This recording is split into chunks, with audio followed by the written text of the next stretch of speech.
Okay. Continuous character state reconstruction. So it seeks to minimise the distance between adjacent nodes. There are a bunch of methods available. Some of them you can use in R, using maximum likelihood methodology, least squared, or generalised least squared. Okay, so these are just, you know, are we going to use maxent to build our model? Are we going to use BioClip or whatever? We've got the same set of model choices for ancestral state reconstruction. And unlike many other avenues of research, R isn't really the greatest repository for phylogenetic reconstruction or ancestral state reconstruction. There are lots of other packages that probably do a better job. And these include things like Mesquite. Bayes traits is a really videos, I'm not going to say bad words. Difficult to use piece of software, but does some really, really cool stuff in terms of ancestral character state reconstruction and allows you to do some really good stats tests to identify where big transitions in character states have happened. So my point really for this slide is not to go too much into detail, but just to say that ancestral state reconstruction is its own field in itself, and we're trying to take a little bit out of that in order to reconstruct our ancestral state. So the models that are applied with these continuous niche characteristics, you mentioned the random walk model and a Brownian motion. When they are reconstructing the ancestor, are they always assuming that an equal amount of the evolution has happened in both of the dotted branches? From the terminal line, yeah. But when you've got multiple lineages stemming off, the amount of change is mapped over the branch lengths. Will we see any more of that later in the discussion in the slide? I don't really think so. Okay. But so you're assuming you've got your phylogeny, and you assume it's dated in some way. Then yeah, you sort of expect say if you're going from 0 to 2, then you're going to see a transition of 2 along here. Imagine that this is at halfway on our time scale. Then we should expect the sort of same amount of transition to happen here and here. Okay. And it's proportional to the branch length. So if our branch length was, instead of here, it was sort of back to here, then we expect 0.5 of a difference here and 1.5 of a difference here in terms of sort of temperature transition. Yeah? Okay. So the amount of change is proportional to the branch length. Okay. But should be the same across different branches. Okay.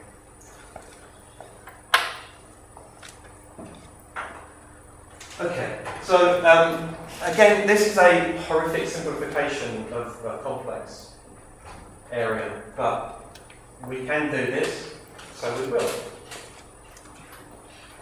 So we can do this sort of thing using R, and here's some example code. So we have our terminal state characters, and we can then reconstruct a value at each node that is the ancestral reconstruction of the temperature preference, say. Okay. So that was the sort of theory. So here's an example. This one is a study that did some niche modelling on phylogeny. Jara Rancher, 2014. So this year. Okay. So they've got a phylogeny of leucochlorine. I don't know what they are. And what they've done is they've looked at this is median temperature, median annual precipitation. So for each of their taxa, they've worked out this value by looking at distribution data and then picking up the values associated from climate data. Okay, and saying that, okay, well, the median annual temperature we observe for this species is 17 degrees, and for precipitation it's 207 millimetres.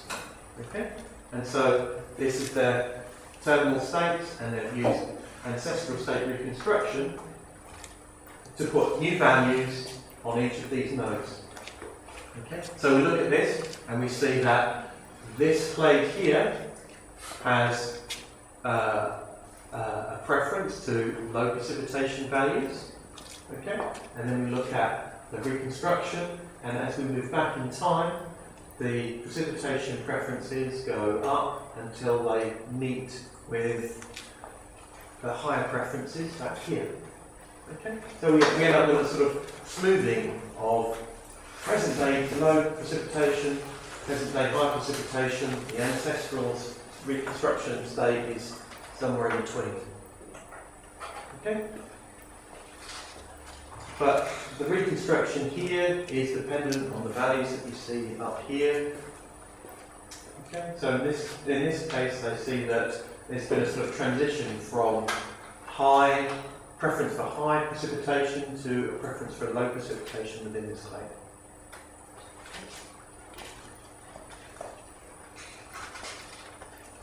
So, just like any other model, we can try and test for whether the patterns that we see on this is something that we expect, and we can test whether this is a statistically significant pattern.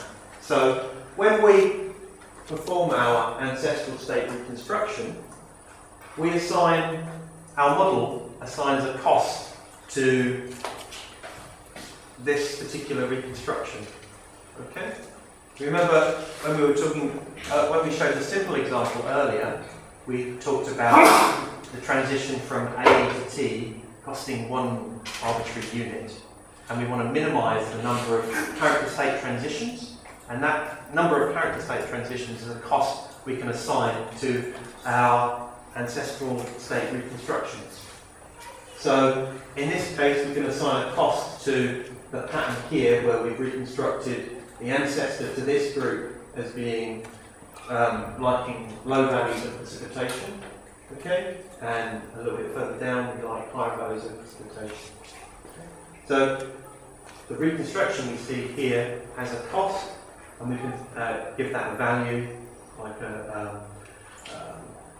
in this case we have a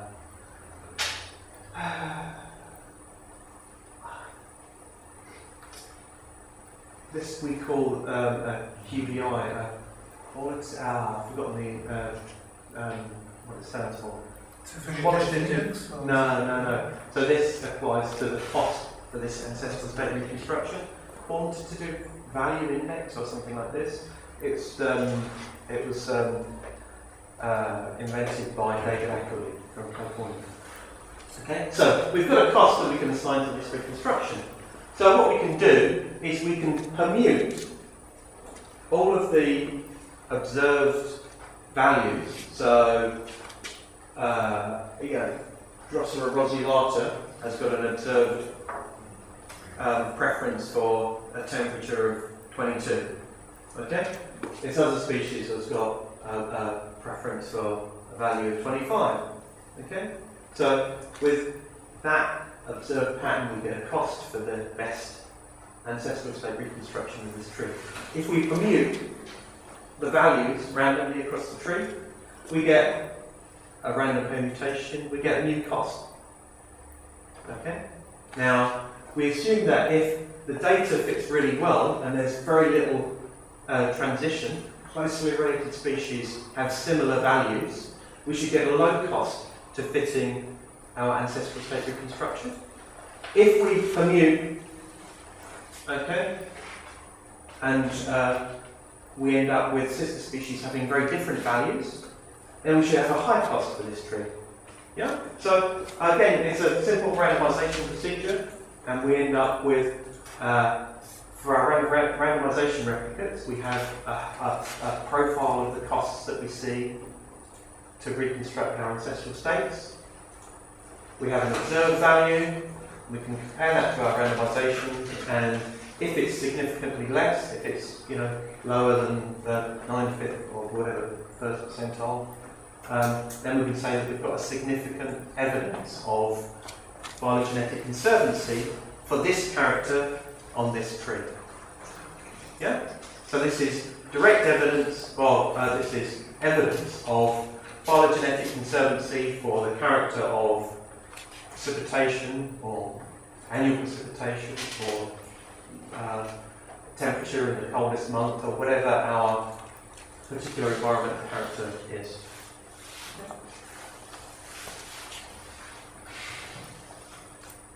So, we've established that we can map continuous values across our tree, and these continuous values can represent preferences to environmental conditions. Is that a good thing to do? Well, some people say no.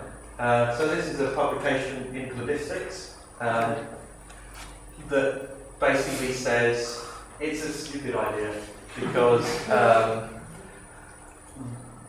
our expectation is that when we reconstruct characters on a phylogeny, that these characters are intrinsic traits for that individual, tangible things that we can observe, whereas the preference for a temperature of 22 to 25 degrees is not necessarily an intrinsic trait. It's really a preference based on a series of adaptations, and that's really complicated and not as obvious as saying this thing's got wings or it doesn't. Okay?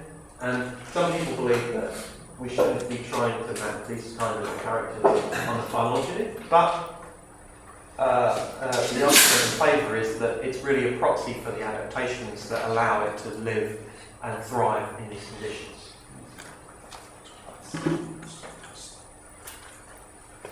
Okay, so we've established that for a given phylogeny and some decent distribution data, we can establish the environmental characteristics of that species, and we can reconstruct a value for any ancestral lineage to say that this lineage enjoyed a preference for temperatures of X. Okay? Now, for any lineage, we can say, okay, the temperature we like the temperature of this, we like the precipitation for this, and essentially what we've got is a series of environmental preferences for our ancestral lineage.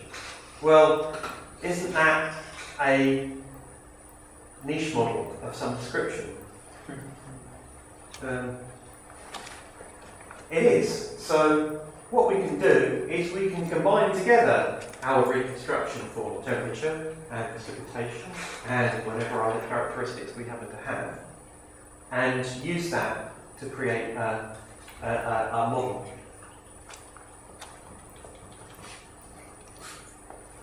And this is an example. Here we've got a subset of tuberous sundews from South Australia. Okay, and at the top we can see our model. This is a simple biofilm model for each of our present day species. And we reconstruct a preference for temperature and precipitation, and then we can project that into a present day climate, and we can compare our reconstruction with the observations that we see for our extent lineages. Okay, so this is our ancestral model for the most recent common ancestor for this species and this species.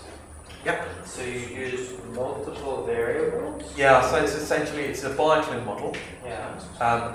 that uses multiple variables that define a boundary.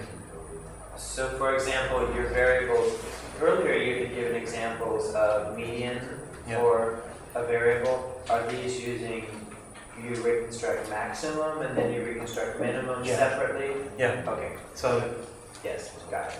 we're going to come to that. Okay, so essentially what we've done here is we're using a really, really simple model. We're using a biochem model. Okay, so biochem model is one of the earliest niche model methodologies, and it's really simple.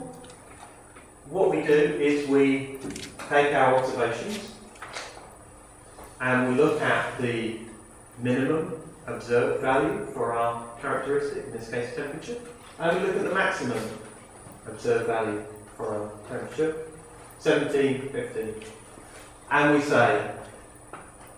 we construct our model by saying where in our geographical space do we see this range of 15.5 to 17 degrees? It's here. Okay?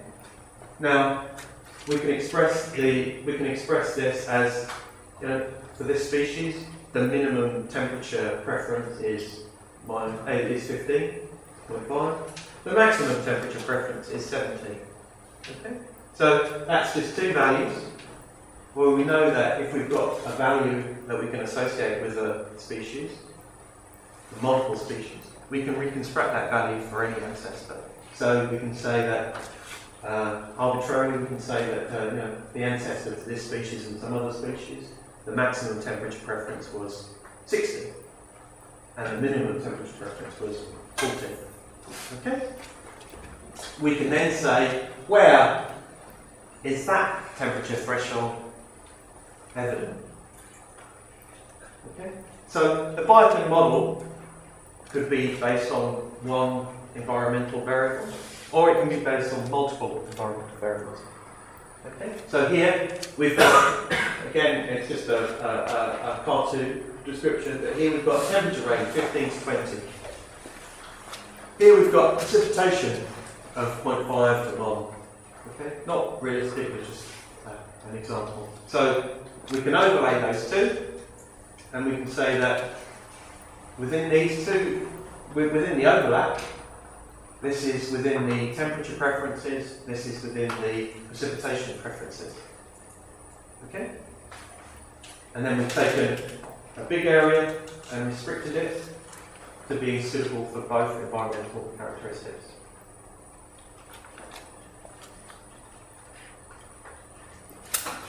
Okay, so we can do that. We just pile on as many variables as we think is appropriate. Okay, it's a little test.